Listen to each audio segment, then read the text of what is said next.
আমাদের এখানে যে রাজনীতি যারা করছেন তাদের অনেকের সম্পর্কে অনেক রকম মন্তব্য আমরা শুনি। রাজনীতিবিদদের কতটুকু সাধারণ মানুষ বিশ্বাস করবে, তারা যে প্রতিশ্রুতি দেন তারা কতটুকু রাখেন, এইসব কথা তো আছে, জারি আছে।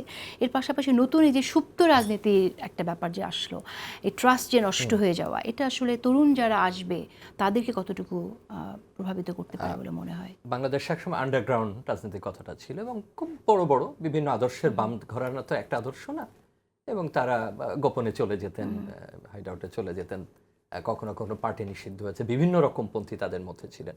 কিন্তু যারা জাতীয়তাবাদী রাজনীতি করতেন তাদের পক্ষে কিন্তু এতটা বর্ণচড়া হওয়া সম্ভব ছিল না।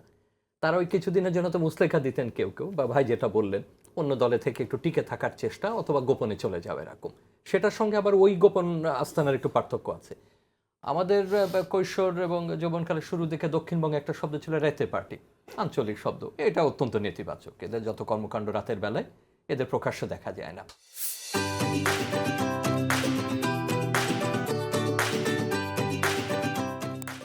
আমরা এইবার এসে শুনলাম সামান্তাদের প্রজন্মে এসে গুপ্ত রাজনীতি, মানে একদম সহজ ভাষায় বর্ণচোরা। অন্য দলের ভেতরে আমি ঢুকেছিলাম, কিন্তু হঠাৎ করে কোনো এক শুভ সকালে আমি উঠে বললাম যে আমি আর তার সঙ্গে নাই। তাহলে এই হিসাব কি হবে? আপনি যে এর আগে যাকে ফ্যাসিস্ট বলছেন, স্বৈরাচার বলছেন, তার সঙ্গে দীর্ঘ সময় কাটালেন, তাহলে ওই সংগঠনের সকল দায় দায়িত্ব আপনি নিয়েছেন। তার অনাচার, অত্যাচার যা কিছু, সেগুলো দায় দায়িত্ব আপনি নিলেন কি নিলেন না আমি জানতে পারলাম না। আপনি বাইরে এসে আদর্শের কথা বলছেন যে আপনি ইনসাফ প্রতিষ্ঠা করবেন, আপনি বিরাট কিছু তৈরি করে ফেলবেন, কিন্তু বেইনসাফের সমস্ত সংগঠনের ভেতরে আপনি ছিলেন। এর সঙ্গে কিন্তু আগের যারাও একটু ঢুকে থাকতেন তার সাথে বড় পার্থক্য। এরকম গুপ্ত রাজনীতির শব্দ আমরা কোনোদিন শুনিনি।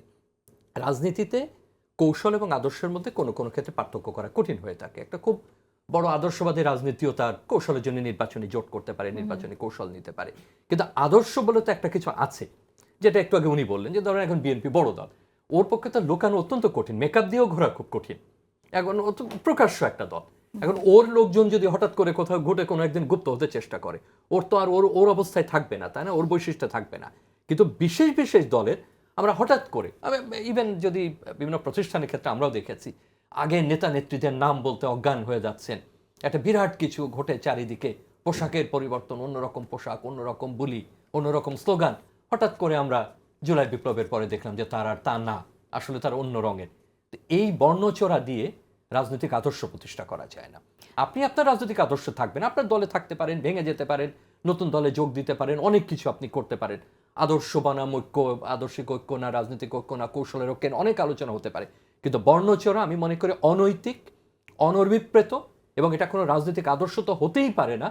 বরং এদের উপরে যদি আমরা আস্থা রাখার চেষ্টা করি তাহলে সেটাই সম্ভবত বড় একটা ভুল হবে। রাজনীতি প্রকাশ্য একটা বিষয়, গণতান্ত্রিক রাজনীতি অত্যন্ত স্পষ্ট একটা বিষয়, কৌশল এক জিনিস, আর এইভাবে গুপ্ত থাকা অত্যন্ত অনৈতিক শুধু না, এটা আমার কাছে মনে হয় যে কোনো মানদণ্ডে এটা এটা এটা গণতন্ত্রের জন্য এটা ক্ষতিকর, এটা সুষ্ঠু রাজনীতির জন্য ক্ষতিকর, এটা নাগরিক বিকাশের জন্য ক্ষতিকর। এবং আমরা যে বাংলাদেশের বন্দোবস্তের কথা বলছি, আমি মনে করি না যে এই ধরনের ব্যক্তিদের দিয়ে সেই বাংলাদেশে পৌঁছানো সম্ভব।